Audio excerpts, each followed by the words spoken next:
بنایا جاتا ہے کہ ایک کریکٹر ایسا تھا پھر ایسا ہوا. آپ نے اس کہانی میں اپنے دور میں رہتے ہوئے اپنے آپ کو فٹ کر کے دیکھنا ہے کہ ہم اس کہانی میں کہاں ہیں, ہمارا رول کیا بنتا ہے. کیا ہم اس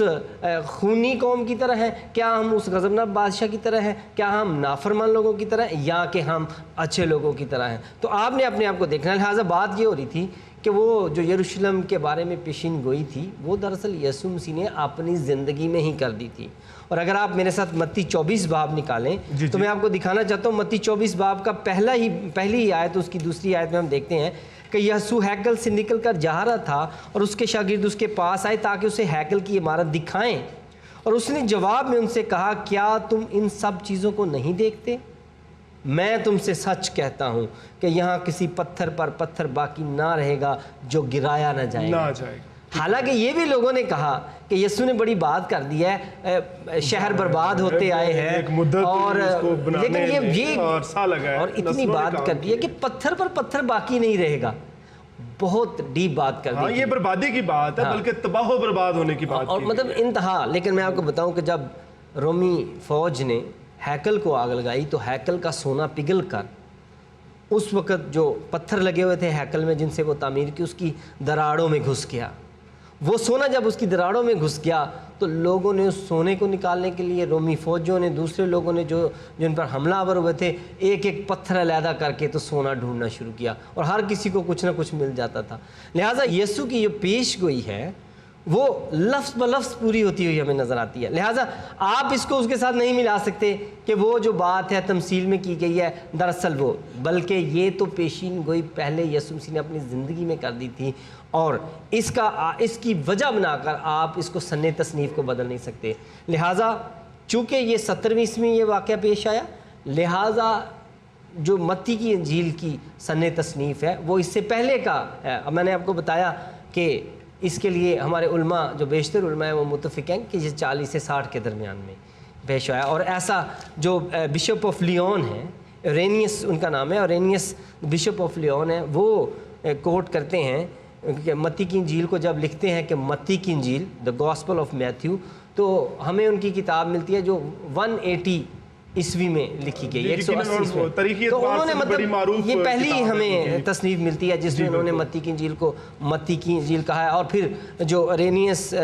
بشپ آف لیون تھے وہ یہ بھی کہتے ہیں کہ جب پطرس اور پولوس جو تھے وہ روم میں منادی کر رہے تھے اس وقت متی کی انجیل لکھی گئی. لہٰذا اس کی سن تصنیف کو جاننے کے لیے ہمارے پاس بہت سے کلیوز ہیں, اور وہ 40 سے 60 کی طرف ہی رہنمائی کرتے ہیں. ضیاء المسیح صاحب آگے چلتے ہیں. اس حوالہ سے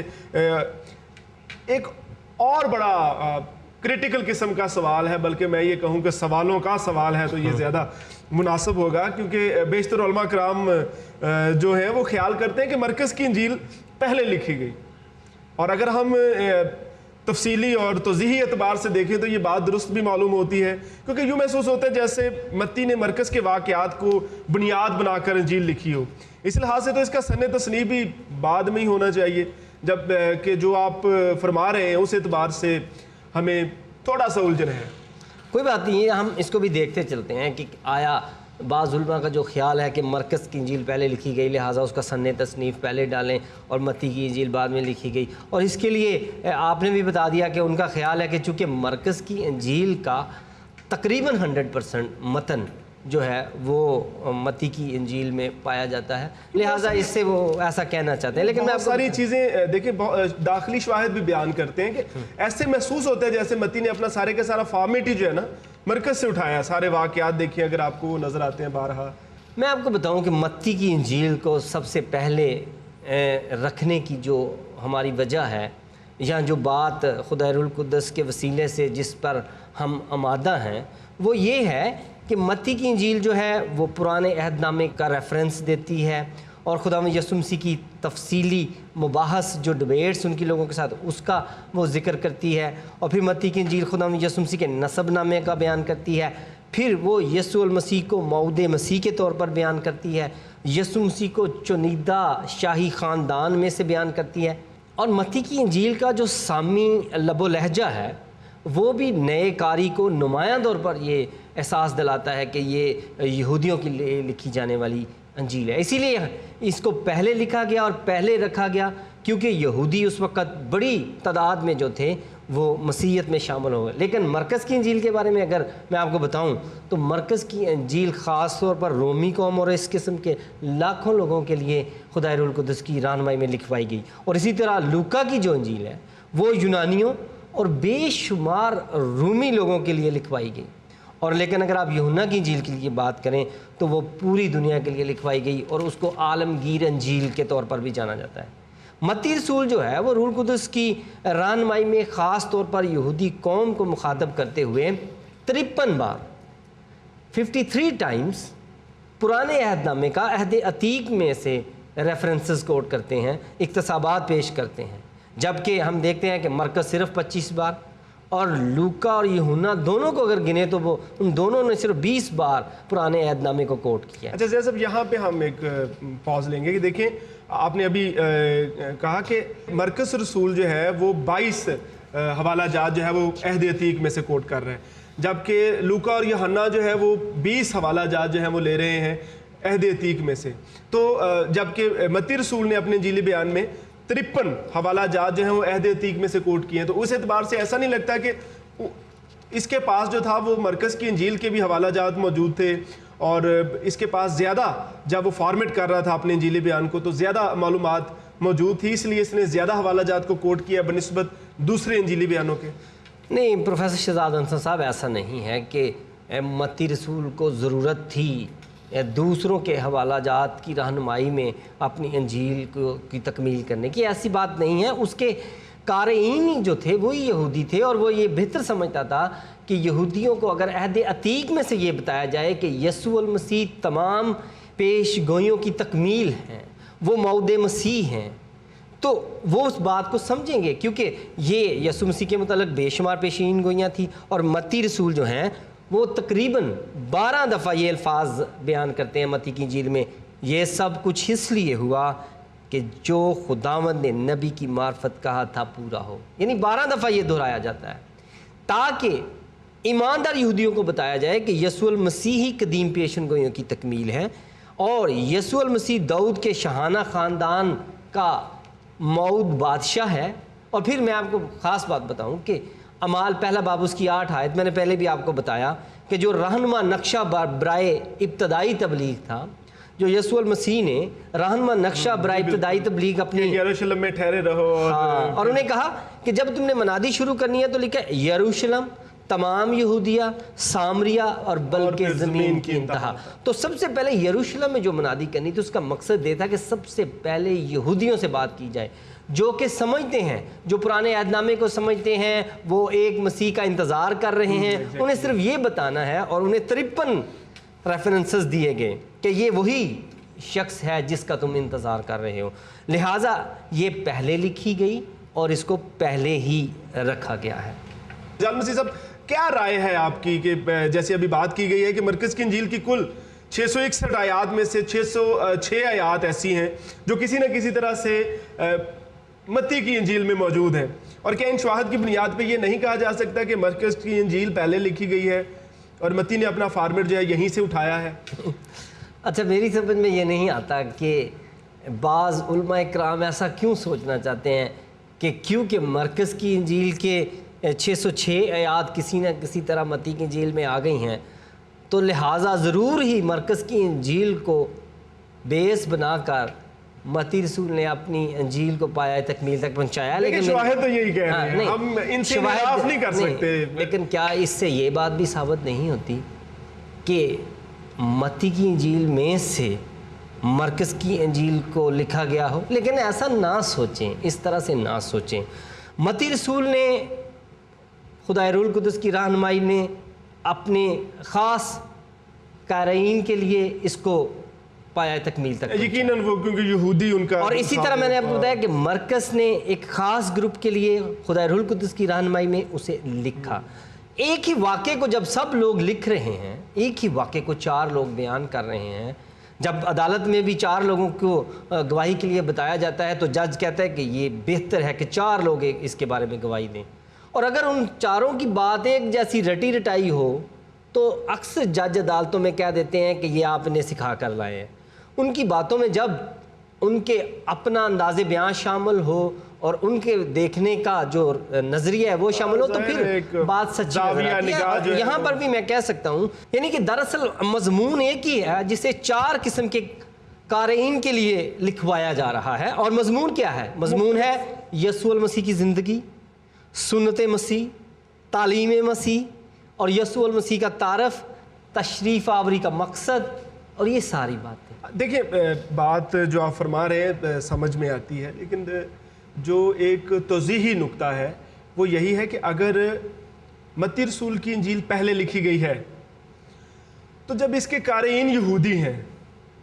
تو اس میں اس قدر بھی مماثلت تو نہیں ہونی چاہیے نا۔ آپ دیکھیں صرف فرق کتنا پڑ رہا ہے۔ نہیں، اس قدر مواصلت ہو سکتی ہے، جبکہ میں نے آپ کا بتایا موضوع ہے کیا۔ آپ کو ایک اور بات بتاؤں کہ ہمارے جو مسینک جیوز ہیں، یہاں کے ہبریو روٹ موومنٹ والے ہیں، ان کا یہ کہنا ہے اور ٹھیک بھی ہے کہ نیا عہد نامہ جو ہے وہ 80% پرانے عہد نامے میں موجود ہے، موجود ہے،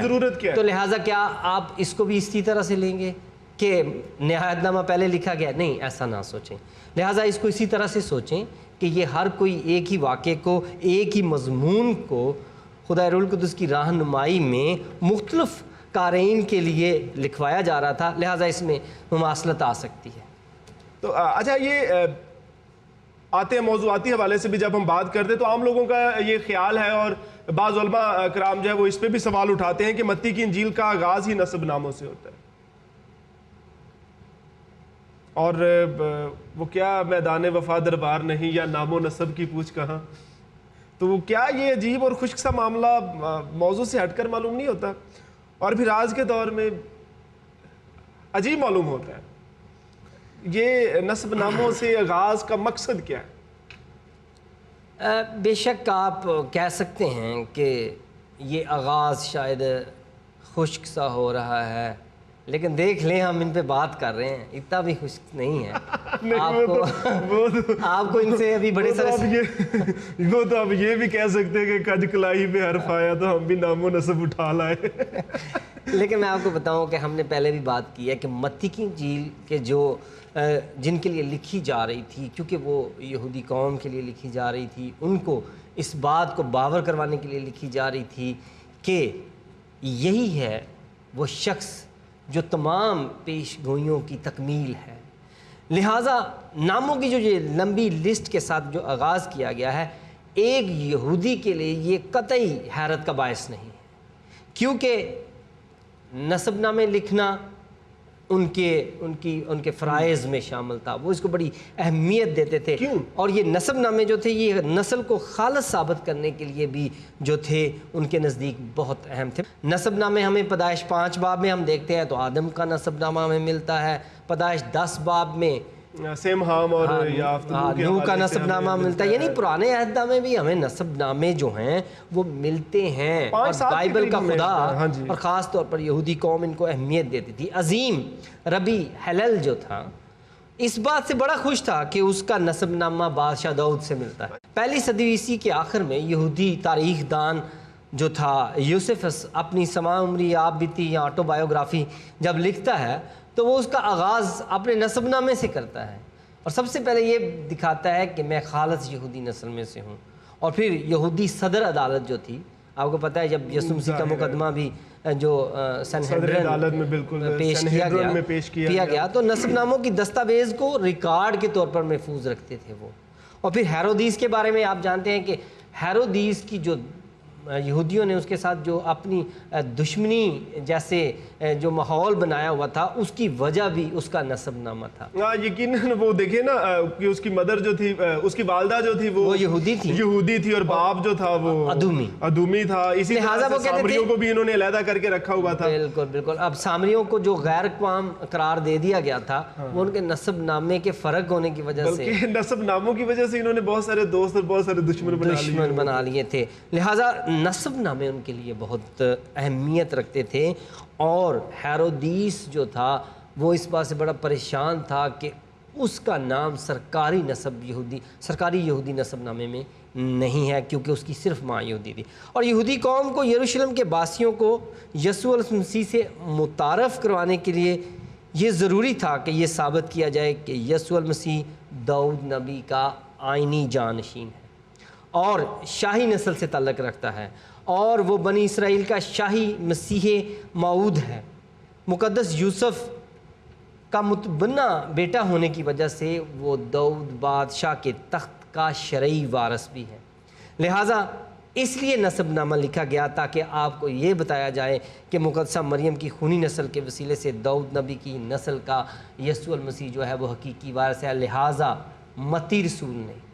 اس بات کو اہمیت دی اور خدائے روح القدس کی رہنمائی میں یہ کیا کہ سب سے پہلے نسب نامہ لکھا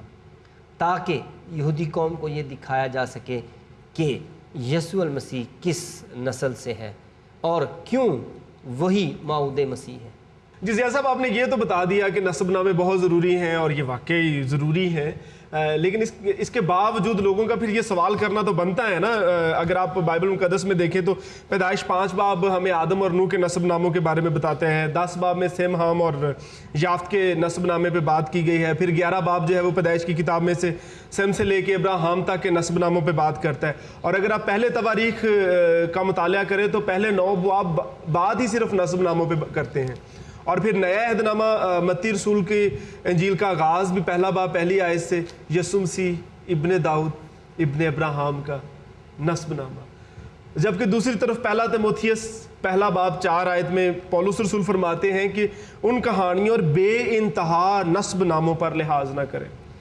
تو جناب، اگر ان بیانات کی روشنی میں دیکھا جائے تو لوگوں کا یہ سوال کرنا بنتا ہے کہ اگر نسب نامے جو ہیں وہ اتنے ضروری ہیں، بائبل میں اس قدر ایمفسس کیا گیا ہے، تو پھر پال یہ کیوں کہہ رہا ہے کہ نسب ناموں کے لحاظ ہی نہ کریں؟ دوسرے لفظوں میں ہمیں کنفیوز کرنے کی کوشش کی جا رہی ہے، ایک طرف نسب ناموں کو بہت زیادہ اہمیت دے دی گئی ہے اور دوسری طرف ہمیں یہ کہا جا رہا ہے کہ نسب ناموں کا لحاظ ہی نہ کریں، تو کیا کریں پھر؟ ہاں، کیا کریں آپ؟ تو آپ نے بالکل صحیح پوچھا کہ ہم کریں کیا۔ آپ کو ایک بائبل کا اچھا اسٹوڈنٹ بننے کی ضرورت ہے۔ جب آپ کہتے ہیں کہ ہمیں کنفیوز کرنے کی کوشش کی جا رہی ہے تو دراصل دیکھیں آپ سیکھتے ہیں۔ میں آپ کو بتاؤں، دنیا کی ساری ترقی جو ہے وہ اس سیکھنے کے پیچھے ہوئی ہے کہ لوگ اور پوچھتے گئے اور ترقی ہوتی گئی، اور لہٰذا اور بائبل کے بارے میں بھی جب آپ جتنا زیادہ پوچھتے ہیں اتنا زیادہ آپ سیکھتے ہیں۔ آپ نے کہا کہ پہلا تیموتھیوس میں تو یہ لکھا ہے، آپ نے بتایا ہمیں، اور ان کہانیوں اور بے انتہا نسب ناموں پر لحاظ نہ کریں۔ پورا پڑھ لیں ذرا، آگے لکھا ہے جو تکرار کا باعث ہوتے ہیں اور اس انتظام الہی کے موافق نہیں جو ایمان پر مبنی ہیں، اسی طرح اب بھی کرتا ہوں۔ یعنی کہ میری بات سنیں، یہاں پر ٹھیک ہے آپ نے صحیح لسٹ بتائی ہے کہ پرانے عہد نامے میں بھی نسب ناموں کا ذکر کیا گیا ہے، انہیں اہمیت دی گئی ہے، اور پھر نئے عہد نامے کا آغاز ہی نسب ناموں میں سے ہو رہا ہے، اور پھر پولس رسول کا یہ کہنا کہ ان کہانیوں اور بے انتہا نسب ناموں پر لحاظ نہ کریں، اور آگے یہ بھی خاص طور پر لکھا ہے جو تکرار کا سبب باعث ہیں۔ لہٰذا ہم دیکھتے ہیں کہ آپ کو نسب ناموں سے کنارہ کشی کرنے کی اہمیت پر زور نہیں دیا جا رہا، بلکہ آپ کو یہ بات بتائی جا رہی ہے کہ انہی کو لے کر تکرار کا باعث نہ بنائیں، جیسا کہ یہودیوں نے، ہیرودیس بادشاہ نے ان کے لیے ہیکل کو دوبارہ سے تعمیر کروایا، اس نے بڑی جتن کیے کہ کسی طرح سے وہ یہودی قوم کے اعتماد کو جگہ بنائے، جیتے، لیکن یہ اسے یہی کہتے رہے کہ نہیں تیرا نسب نامہ ٹھیک نہیں۔ اور پھر سامریوں کو بھی یہودیوں نے نسب ناموں کی بنا پر غیر قوم قرار دیا ہوا تھا، الگ رہنے پہ مجبور کر دیا تھا، تبلیغ بھی نہیں کرتے تھے۔ اور دیکھیں یسوع مسیح نے جب اس دنیا میں آئے تو انہوں نے سامریوں کے علاقے میں وہ گئے، ان کو تبلیغ کی اور انہوں نے کہا کہ انہیں بھی ضرورت ہے کہ یہ خدا کی طرف رجوع کریں۔ حتیٰ کہ یعقوب کے کنویں پہ سامری عورت کے ساتھ گفتگو اور پھر پانی مانگنا، اور اس کا دیکھیں حیران کن حد تک جو ہے وہ اس بات پہ اپنا جو ہے وہ اظہار کرنا کہ تو یہودیوں کی مجھ سامری سے، کیونکہ یہ ان سے نسب ناموں کے، لہٰذا پولس رسول جس کو آپ تضاد سمجھ رہے ہیں وہ سمجھنے کی بات ہے کہ ہمیں کس حد تک کسی بات کو اہمیت دینی ہے اور کہاں پر آ کر ہمیں اس کو اہمیت کم دینی ہے اور اپنے مقصد کو زیادہ عزیز رکھنا ہے۔ ہمارا مقصد ہے کہ خدا کے لیے لوگوں کو جیتنا، کیونکہ خدا نے کہا کہ دنیا کی انتہا تک تم نے جا کر انجیل کی منادی کرنی ہے، انہیں بتانا ہے کہ یسوع المسیح جو ہیں وہ آپ سب کے لیے آئے ہیں۔ اچھا جیسے یہاں پہ تھوڑا سا ہے کہ پال پھر ایک ہی بات کو یہاں پہ آ کے اس بات پہ کیوں زور دے رہا ہے کہ آپ نسب ناموں کا لحاظ نہ کریں؟ لحاظ ناظرین کو اس حوالے سے ہاں میں آپ کو بتا رہا ہوں کہ انہوں نے آگے اس کے فکرہ جو ہے وہ بڑا خوبصورت لکھ دیا ہے کہ لحاظ نہ کریں جو تکرار کا باعث ہے۔ دیکھیں پولس رسول خود خدا کے کلام کو باقاعدہ ماننے والا شخص تھا، اور اگر آپ دیکھیں تموتھیوس کے نام اپنے دوسرے خط میں وہ لکھتے ہیں کہ ہر ایک صحیفہ جو خدا کے الہام سے ہے تعلیم، الزام، اصلاح اور راست بازی میں تربیت کرنے کے لیے فائدہ مند بھی ہے۔ یعنی کہ جو صحیفہ خدا کے الہام سے آپ تک پہنچا ہے وہ آپ کی کسی نہ کسی شعبے میں اصلاح، تعلیم اور آپ کی راست بازی میں تربیت کرنے کے لیے فائدہ مند ہے۔ لہٰذا یہ نسب نامے بھی آپ کو کچھ بتا رہے ہیں، لیکن ان میں الجھ کر منادی کے کام کو نہ روک دیں۔ یہ نہ ہو کہ آپ منادی روک دیں، ہم نے ان میں منادی نہیں کرنی، آپ کا نسب نامہ ٹھیک نہیں ہے۔ صرف یہودی قوم کو ابتدائی طور پر یہ بتایا جا رہا تھا کہ بھائی تم جس شخص کے انتظار میں تھے، تم مسیح موعود کے انتظار میں تھے، تم داؤد کے شرعی جانشین کے انتظار میں تھے، تو وہ تو آ گیا ہے اور وہ اسی خاندان سے ہے، وہ داؤد کی نسل سے ہے، اور داؤد کے ساتھ خدا کے جو وعدے تھے وہ سب پورے ہو گئے ہیں۔ میں آپ کو بتاتا ہوں کہ پطرس رسول اپنے دوسرے خط میں فرماتے ہیں کہ رسولوں اور نبیوں نے جو کچھ لکھا ہے وہ روح القدس کی رہنمائی سے لکھا ہے۔ میں پڑھنا چاہتا ہوں، اور پہلے یہ جان لو کہ کتاب مقدس کی کسی نبوت کی بات کی تعویل کسی کی ذاتی اختیار پر موقوف نہیں، کیونکہ نبوت کی کوئی بات آدمی کی خواہش سے کبھی نہیں، بلکہ آدمی روح القدس کی تحریک کے سبب سے بولتے ہیں۔ دوسرا پطرس پہلا باب۔ یعنی کہ بائبل مقدس کی جو حقانیت ہے اس کو بہت واضح کیا جا رہا ہے، لیکن آپ کو ایک نقطہ یہاں پر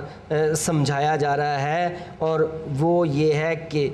کتاب مقدس کے درج نسب ناموں سے کنارہ کرنے کو آپ کو نہیں کہا جا رہا، بلکہ لکھا ہے کہ ان کہانیوں، اگر آپ اس حوالے کو غور سے پڑھیں، ان کہانیوں اور بے انتہا نسب ناموں کا لحاظ نہ کریں جو تکرار کا باعث ہیں، جن سے تکرار پیدا ہوتی ہے۔ کیونکہ پھر پولس رسول تیتس کو خط لکھتے ہوئے تیتس کا خط تیسرا باب اس کی 2 آیت میں لکھتے ہیں، کسی کی بدگوئی نہ کریں، تکراری نہ ہو، یعنی کہ ایک خادم کی صفات بیان کی جا رہی ہیں، نرم مزاج ہوں اور سب آدمیوں کے ساتھ حلیمی کے ساتھ پیش آئیں۔ یہ ایک خادم کی خصوصیت ہونی چاہیے کہ وہ منادی کرتے ہوئے ان باتوں کا دھیان رکھے۔ دوسرے لفظوں میں آپ یہ کہہ رہے ہیں کہ ہمیں اس بات کو سمجھنا ہے کہ پولس رسول جو تعلیم یہاں پہ اس حوالہ میں دے رہا ہے وہ اس تعلیم کی مخالفت میں نہیں بات کر رہا، بلکہ اسی تعلیم کو آگے بڑھا رہا ہے جو رسولوں سے اس تک پہنچی ہے کہ در حقیقت ہمیں یہ نسب نامے جو دیے گئے ہیں یہ اتھینٹیکیٹ کرنے کے لیے لوگوں کو دیے گئے ہیں، جبکہ وہ نسب نامے جن سے تکرار پیدا ہوتے ہیں ان سے گریز کیا جائے اور سب کو اپروچ کیا جائے۔ جی ناظرین، آج کے پروگرام میں ہم نے گفتگو کی نسب ناموں پہ بات کی گئی اور سن تصنیف کے حوالے سے مختلف مباحث موضوع سخن بنے، اور جناب ضیاء المسیح آپ نے بہت سیر حاصل گفتگو کی، اس پہ ہم آپ کے شکر گزار ہیں، اور یقیناً آپ کے نئے سوالوں کے ساتھ ہم اگلے ہفتہ میں آپ کی خدمت میں حاضر ہوں گے پروگرام سوال آپ کا میں۔ تب تک کے لیے اجازت دیجیے۔